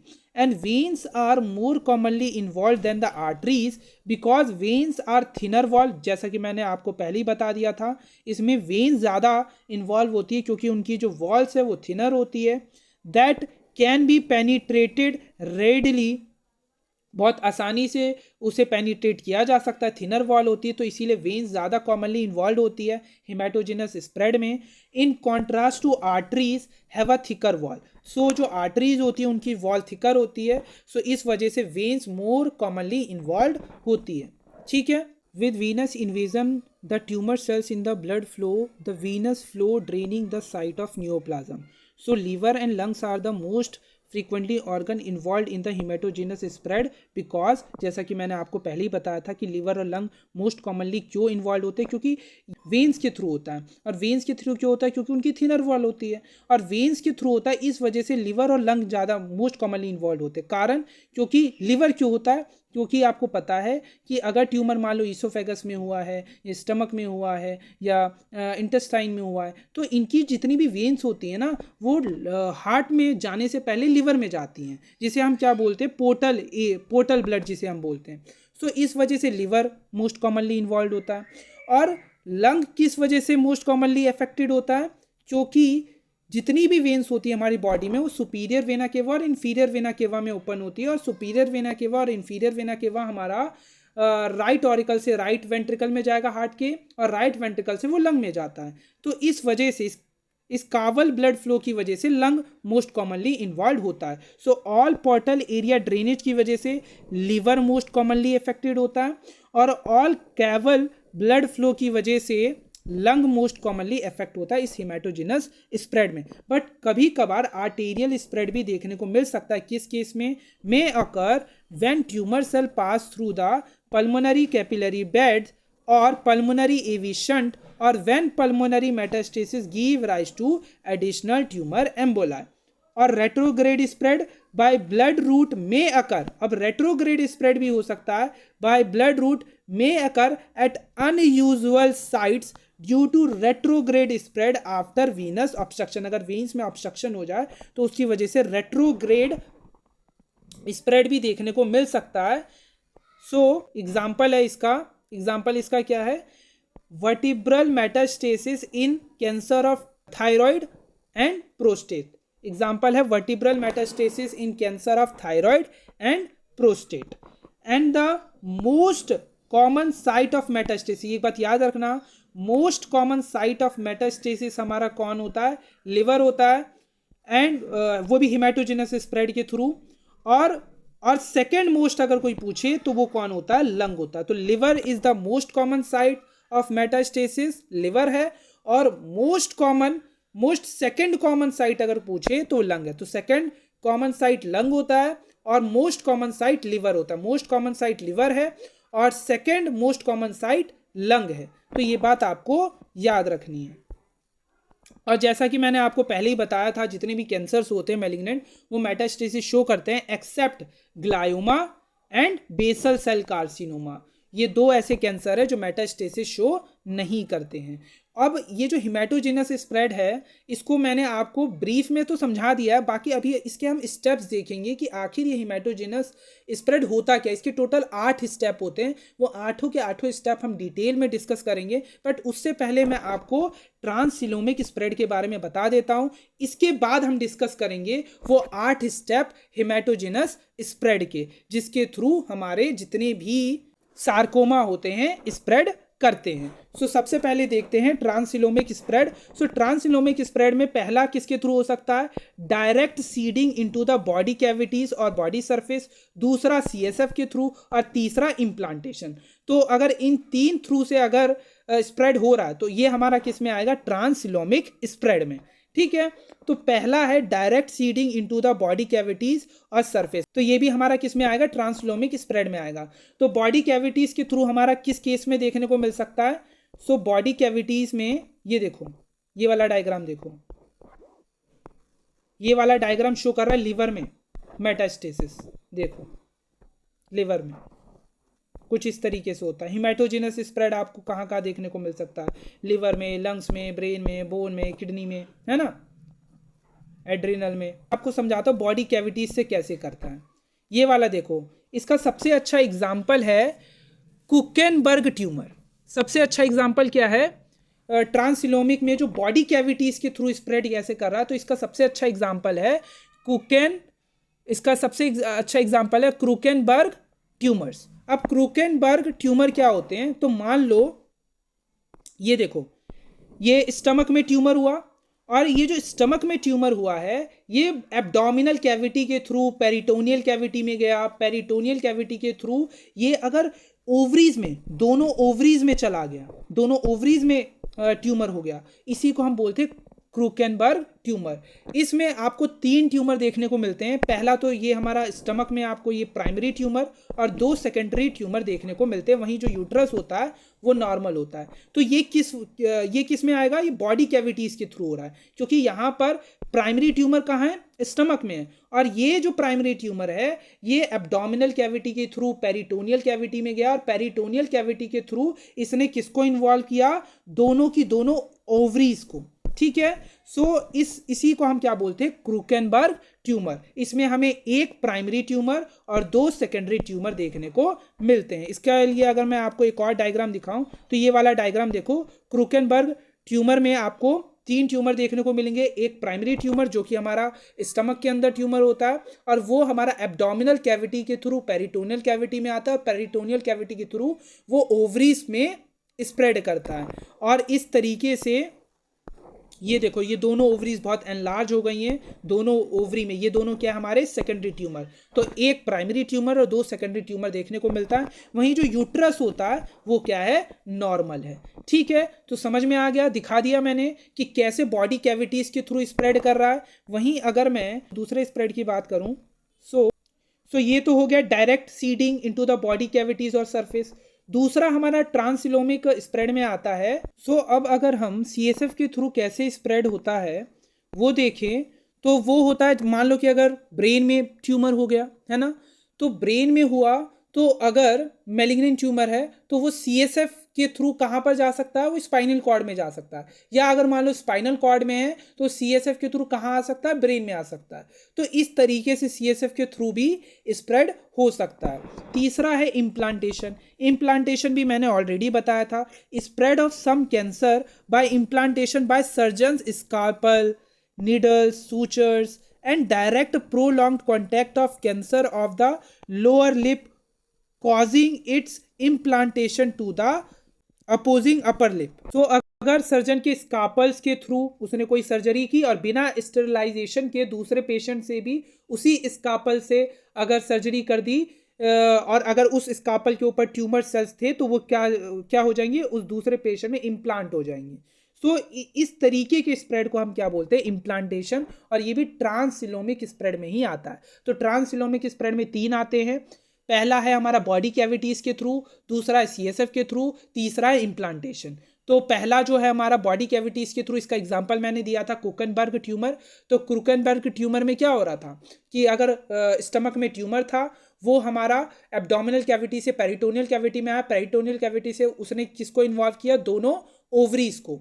सो वहां पर एक प्राइमरी ट्यूमर और 2 सेकेंडरी ट्यूमर देखने को मिले, इसी को हम बोलते हैं क्रूकेनबर्ग ट्यूमर। और इसमें किसके थ्रू स्प्रेड हुआ, बॉडी कैविटीज के थ्रू। दूसरा है CSF, मान लो ब्रेन में ट्यूमर है तो वो CSF के थ्रू स्पाइनल कॉर्ड में जा रहा है, या स्पाइनल कॉर्ड में ट्यूमर है वो CSF के थ्रू ब्रेन में आ रहा है, तो ये क्या है, CSF के थ्रू स्प्रेड हो रहा है। और तीसरा इम्प्लांटेशन, अगर सर्जन के स्कापल की वजह से हो रहा है, उसको ठीक से स्टेलाइज नहीं किया है ना, किसी कैंसरस पेशेंट का मैलिग्नेंट ट्यूमर कट किया उसी स्कापल से, और बिना स्टेरिलाइजेशन के दूसरे पेशेंट में वो स्कापल यूज़ किया, तो उस स्कापल पे होंगे ना मैलिग्नेंट ट्यूमर के सेल्स, तो वो जाकर उस दूसरे पेशेंट में वो सेल जाकर इम्प्लांट हो जाएंगे। मीन्स इस तरीके से अगर स्प्रेड हो रहा है मैलिग्नेंट ट्यूमर सेल्स का, तो इसे हम क्या बोलते हैं, इम्प्लांटेशन। और ये तीनों ही हमारे किस में आते हैं, ट्रांसइलोमिक स्प्रेड में। सो ये थे हमारे ट्रांसइलोमिक स्प्रेड के बारे में। अब हम देखेंगे जो वो 8 स्टेप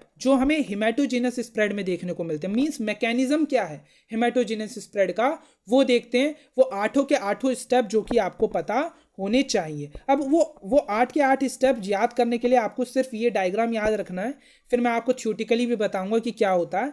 सो पहला जो स्टेप है, जो पहला स्टेप है वो है एग्रेसिव क्लोनल प्रोलिफरेशन। अब इसमें होता क्या है, मान लो कि ये हमारे प्राइमरी ट्यूमर्स हैं। अब इन प्राइमरी ट्यूमर्स के जो ये सेल्स हैं, इनमें से कुछ 2 to 3 सेल्स हमारे क्या होंगे, बहुत एग्रेसिव हो जाएंगे, बहुत एग्रेसिव हो जाएंगे, क्लोन फॉर्म करेंगे और एक तरीके से हेट्रोजेनोसिटी शो करेंगे। हेट्रोजेनोसिटी शो करेंगे मींस बहुत जल्दी जल्दी डिवाइड करेंगे, है ना, मींस बहुत जल्दी जल्दी क्लोन प्रोलिफरेशन करेंगे और क्लोन फॉर्म करेंगे। सो मैंने क्या बताया, पहला स्टेप हमारा क्या है, अग्रेसिव क्लोन प्रोलिफरेशन। इसमें होगा क्या, मान लो ये ट्यूमर सेल्स हैं, तो इसके कुछ सेल्स बहुत ज़्यादा एग्रेसिवली प्रोलिफरेट करेंगे और क्लोन फॉर्म करेंगे, और फिर ये ट्यूमर सेल की लूजनिंग होगी। लूजनिंग में क्या होगा, ये जो ट्यूमर सेल्स है ना, ये आपस में अटैच होते हैं किसके थ्रू, ई कैडरीन के थ्रू। और ये जो ई कैडरीन है, ये इसका इनएक्टिवेशन या लॉस होने की वजह से ये ट्यूमर सेल क्या हो जाएंगे, लूज हो जाएंगे, डिटैच हो जाएंगे। कुछ ट्यूमर सेल्स क्या हो जाएंगे, क्लोन फॉर्म करने के बाद ये एक दूसरे से डिटैच हो जाएंगे। किस वजह से, ड्यू टू इनएक्टिवेशन ऑफ ई कैडरीन, जो कि एक तरीके से ग्लू की तरह काम करता है, इन सेल्स को, इन ट्यूमर सेल्स को चिपका के रखने का काम करता है। तो ये जब ई कैडरीन का लॉस हो जाता है या इनएक्टिवेशन हो जाता है, इस वजह से जो कुछ ट्यूमर सेल्स हैं उनकी लूजनिंग हो जाएगी। सो सेकेंड स्टेप क्या है, ट्यूमर सेल लूजनिंग। फिर तीसरा स्टेप क्या होगा, अब ये डायरेक्ट ब्लड वेसल के अंदर एंटर नहीं करेंगे, उससे पहले ये हमारे किसके कांटेक्ट में आएंगे, एक्स्ट्रा सेलुलर मैट्रिक्स के कांटेक्ट में, ईसीएम, एक्स्ट्रा सेलुलर मैट्रिक्स के कांटेक्ट में आएंगे। सो सबसे पहले इनका ईसीएम से, ये जो ट्यूमर सेल है इनका इंट्रैक्शन होगा ईसीएम से, और वो इंट्रैक्शन किसके थ्रू होगा, रिसेप्टर्स के थ्रू होगा, जैसे फिब्रोनेक्टिन है ना, विट्रोनेक्टिन है ना, तो कॉलेजन, ये कुछ रिसेप्टर्स हैं जिसके थ्रू ये जो ट्यूमर सेल्स हैं ये इंट्रैक्ट करेंगे ईसीएम से, ठीक है। और इस एक्स्ट्रा सेलुलर मैट्रिक्स से इंटरेक्ट करने के बाद इनके पास क्या होता है, हमारे पास इन ट्यूमर सेल्स के पास हमारे कुछ एंजाइम प्रेजेंट होते हैं, कोलिजिनेज, जिलेटिनेज। ये क्या हेल्प करता है, इस ईसीएम को डिग्रेड करने में हेल्प करता है, जिसके थ्रू ये ट्यूमर सेल्स पेनिट्रेट कर जाएंगे इस ईसीएम में, पेनिट्रेट कर जाएंगे इस ईसीएम में एंजाइम्स के थ्रू। सो तीसरा स्टेप क्या होगा, डिग्रेडेशन ऑफ ईसीएम। और फिर जैसे ही डिग्रेडेशन होगा, इसके बाद क्या होगा, लोकल इन्वेजन और इंट्रावेसेशन होगा। अब लोकल इन्वेजन और इंट्रावेसेशन में बेसिकली क्या होगा, ये ईसीएम को डिग्रेड करने के बाद ये ट्यूमर सेल एंटर करेंगे, ये ट्यूमर सेल कैपिलरी के ल्यूमन में, और कैपिलरी के ल्यूमन में एंटर करने के लिए इनको किसकी जरूरत होगी, ऑटोक्राइन मोटिलिटी फैक्टर AMF की, ठीक है, जिसकी मदद से ये क्या करेंगे, स्टिमुलेट करेंगे receptor mediated motility of the tumour cell, और इसी AMF की वजह से ये एंटर कर जाएंगे हमारे किसके अंदर, कैपिलरी की ल्यूमन में। अब जैसे ही ये ट्यूमर सेल कैपिलरी के ल्यूमन में एंटर करेंगे, तो ये जो ट्यूमर सेल है, ब्लड में हमारे क्या मौजूद है, WBC मौजूद है, और इन WBC के लिए तो ये ट्यूमर सेल फॉरेन बॉडी है ना, तो ये जो WBC है ये इन ट्यूमर सेल पे तो अटैक कर देगा। तो इसके लिए ये ट्यूमर सेल्स क्या करते हैं, RBC और प्लेटलेट से अपने आप को कवर कर लेते हैं, एक तरीके से क्या करते हैं, थ्रोम्बस का फॉर्मेशन करते हैं।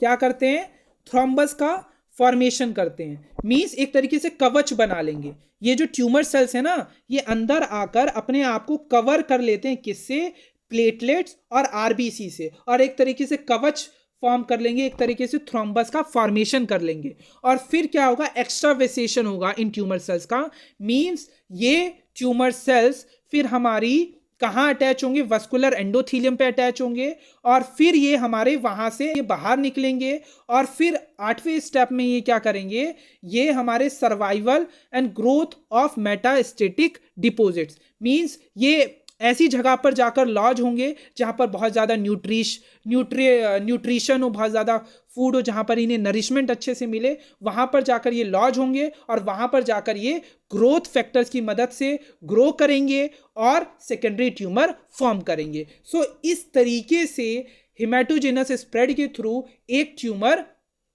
स्प्रेड करता है। तो ये सारे स्टेप है, आप इस डायग्राम्स में देख सकते हैं कि कैसे कैसे कर रहा है। मैं अगर आपको यही सारी चीज़ें थ्योरेटिकली भी बताऊं, सो पहला स्टेप मैंने जैसा कि आपको पहले ही बताया, पहला स्टेप होता है क्लोनल प्रोलिफरेशन, या फिर जिसे हम बोलते हैं एंजियोजेनेसिस। सो इसमें बेसिकली क्या होता है, जो कुछ सेल्स होते हैं प्राइमरी ट्यूमर के, वो बहुत रैपिडली प्रोलिफरेट करते हैं और क्लोन फॉर्म करते हैं, मींस हेट्रोजेनेसिटी शो करते हैं।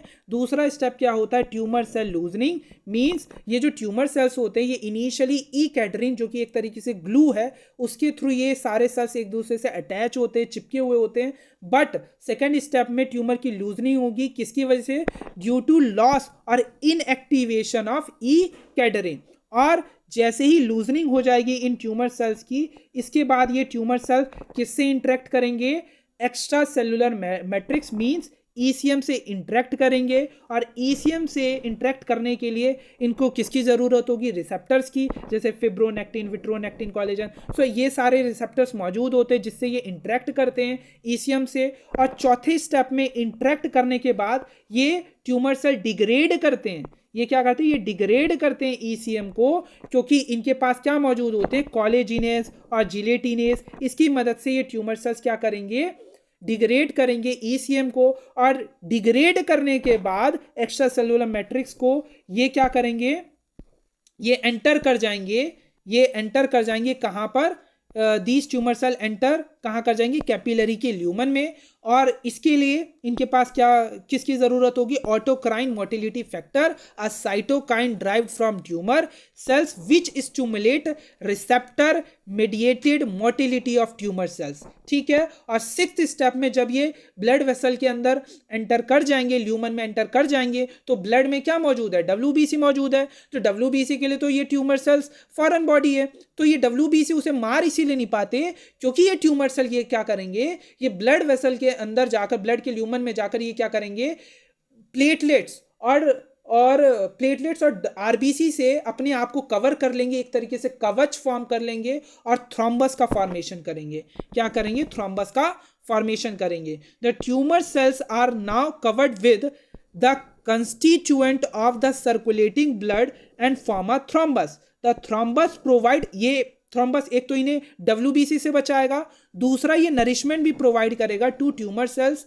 And also protect them from the immune attack by circulating host cells. तो ये बात समझ में आ गया, एक तरीके से ये प्रोटेक्ट भी कर रहा है और नरिशमेंट भी दे रहा है। ठीक है, उन ट्यूमर सेल्स को। और सातवां स्टेप क्या होगा, एक्स्ट्रावेसेशन ऑफ ट्यूमर सेल्स। इसमें क्या होगा, ट्यूमर सेल्स अटैच करेंगे वस्कुलर एंडोथीलियम से और एक्स्ट्रावेसेट करेंगे टू एक्स्ट्रा वस्कुलर स्पेस, और फिर वो बाहर चले जाएंगे। और बाहर जाने के बाद ये ट्यूमर सेल्स क्या, सर्वाइवल एंड ग्रोथ शो करेंगे, मेटास्टेटिक डिपॉजिट फॉर्म करेंगे। कैसे, the extravasated malignant cells on lodgement in the right environment. वो लॉजमेंट कहाँ पर जाके लॉज होंगे, राइट इन्वायरमेंट में, मीन्स जहाँ पर बहुत ज़्यादा नरिशमेंट होगा वहाँ वो ग्रो करेंगे with the help of growth factor और प्रोड्यूस करेंगे वहाँ पर सेकेंडरी ट्यूमर।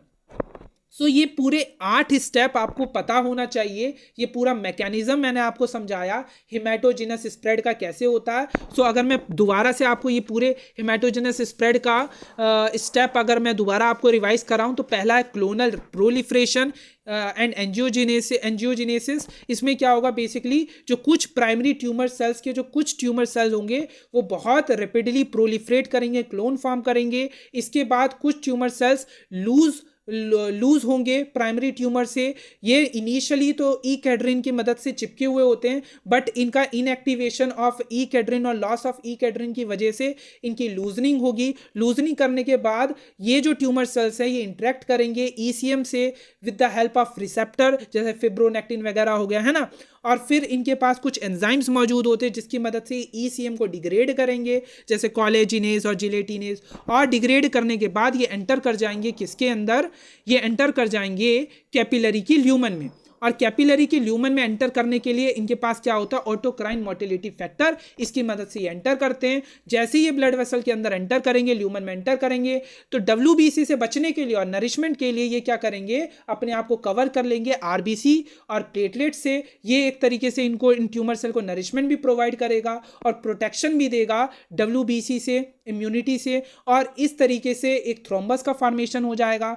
फिर ये एक्स्ट्रावेसेशन होगा ट्यूमर सेल्स का, ये ट्यूमर सेल्स हमारे अटैच होंगे वस्कुलर एंडोथीलियम से, और फिर ये एक्स्ट्रावेसेट कर जाएंगे एक्स्ट्रा सेलुलर स्पेस में, और बाहर जाकर ये अपने लिए एक अच्छी जगह चुनेंगे जहाँ बहुत ज़्यादा नरिशमेंट होगा, और वहाँ ग्रोथ फैक्टर की मदद से ये डिवाइड करेंगे और वहाँ ग्रो करेंगे और सेकेंडरी ट्यूमर फॉर्म करेंगे। सो ये सारे स्टेप्स आपको पता होने चाहिए हिमेटोजेनस स्प्रेड में, ये 8 के 8 steps.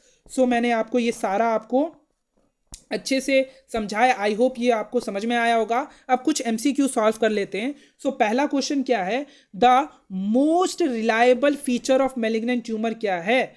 Option A local invasion, option B metastasis, option C rapid growth, option D poor differentiation. So जो मोस्ट रिलायबल फीचर होता है मैलिग्नेंट ट्यूमर का वो होता है मेटास्टेसिस, मैंने बताया था। वहीं अगर सेकंड मोस्ट रिलायबल फीचर पूछता मैलिग्नेंट ट्यूमर का तो वो होता लोकल इन्वेजन। ठीक है, दूसरा क्वेश्चन क्या है हमारा, squamous cell carcinoma spread via squamous cell carcinoma, कौन सा कार्सिनोमा है? तो कार्सिनोमा किसके थ्रू स्प्रेड करते हैं? इम्प्लांटेशन के थ्रू, हिमेटोजेनस स्प्रेड के थ्रू, ट्रांसलोमिक स्प्रेड के थ्रू, या लिम्फेटिक स्प्रेड के थ्रू? तो मैंने बताया है जितने भी कार्सिनोमा होते हैं वो स्प्रेड करते हैं थ्रू मेटास्टेसिस, शो करते हैं थ्रू लिम्फेटिक स्प्रेड। और वहीं अगर इसकी जगह सार्कोमा होता तो वो शो करता हिमेटोजेनस स्प्रेड। समझ में आया? अब चलते हैं अगले क्वेश्चन की तरफ। सो जैसा कि मैंने अभी आपको थोड़ी देर पहले बताया, spread of carcinoma commonly through lymphatics होता है और spread of sarcoma commonly haematogenous होता है। अगला क्वेश्चन क्या है, all the following involve in tumour metastasis cascade except. अब कौन सा ट्यूमर मेटास्टेसिस में इन्वॉल्व नहीं है ये आपको बताना है। ऑप्शन ए है फिब्रोनेक्टिन, ऑप्शन बी है ईकेड्रिन, ऑप्शन सी है टाइप 4 कोलेजिनेस, और ऑप्शन डी है टायरोसिन काइनेस। सो कौन सा इन्वॉल्व नहीं है मेटास्टेसिस में? सो टायरोसिन काइनेस इन्वॉल्व नहीं होता है। ये देखो, फाइब्रोनेक्टिन तो चाहिए, ये रिसेप्टर होता है ना इंट्रैक्शन के लिए ईसीएम से, और कोलेजिनेस भी चाहिए, ये डिग्रेड करने में हेल्प करेगा। ईकेड्रिन चिपका के रखता है ना, तो इसका इनएक्टिवेशन होता है मेटास्टेसिस में। तो ये सारे तो इन्वॉल्व हैं, बट टायरोसिन काइनेज नहीं होता ना। So option D is the correct answer. अगला क्वेश्चन क्या है, which is the most common site of metastasis? सबसे कॉमन साइट मेटास्टेसिस का क्या है? वो है option C liver. Liver is the most common site of metastasis. वहीं अगर सेकेंड कॉमन साइट पूछता तो वो लंग होता, सेकेंड कॉमन लंग होता, बट मोस्ट कॉमन पूछा है तो वो क्या है? Liver. So option C is the correct answer. So अगला क्वेश्चन क्या है, कार्सिनोमा विद नो और मिनिमल मेटास्टेसिस। अब ऐसा कार्सिनोमा मींस ऐसा मैलिग्नेंट ट्यूमर जो मेटास्टेसिस शो ना करता हो। So option A squamous cell carcinoma, option B basal cell carcinoma, option C melanoma, या option D Leydig cell carcinoma. So option B is the correct answer, basal cell carcinoma. अगला question क्या है, which of the following helps in differentiation of follicular carcinoma and follicular adenoma of thyroid gland? तो ये question देखो, ध्यान से देखो, ये क्या बोल रहा है, फॉलिक्यूलर कार्सिनोमा और फॉलिक्यूलर एडिनोमा में डिस्टिंग्विश करने के लिए कौन सा फीचर चाहिए, कौन सा फीचर हमारी हेल्प करेगा? सो एक तो है कार्सिनोमा मींस एक है मैलिग्नेंट ट्यूमर, और दूसरा है फॉलिक्यूलर एडिनोमा।